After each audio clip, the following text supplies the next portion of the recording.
મિત્રો તમારે જ્યારે દિવેલામાં આવું થઈ જાય ને, પાંદડા આવા સફેદ થઈ જાય અને આવા અંદર સફેદ સફેદ લીટા છે ને, એટલે મતલબ તમારે સમજી જવાનો કે આંખો બંધ કરીને ચૂસિયાની લીલી મચ્છી, સફેદ મચ્છી અને જો ઈવર હોય તો હારે ઘોડા ઈવરની દવા છાંટી દેવાય નહીં, પછી કંઈ જોવા બોવા નહીં.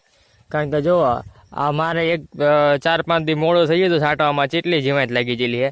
પછી દવા છાંટી દીધી એટલે તમે જુઓ અત્યારે એક પણ જીવાત નથી. અને દવા થોડીક હારી છાંટવાની, થોડાક પૈસા ભલે થાય પણ રિઝલ્ટ આવવું જોઈએ. જો હે ને જરાય જીવાત નહીં હોય. જો આને જીવાત લાગી જાય, આવી જીવાત જો આ ફૂટના પાંદડા લાગે ને એટલે એડાનું પૂરું.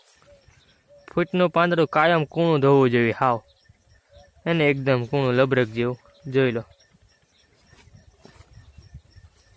પછી જો તમને આવી જાય ઝીણી ઝીણી લીંડીઓ દેખાય એટલે મતલબ સમજી જવાનું કે ઈવરું વિશે. આમ ઈવરુની દવા છાંટી દે એટલે વહી ગયેલી છે ઈવરું. દેખો તમને દેખાડત.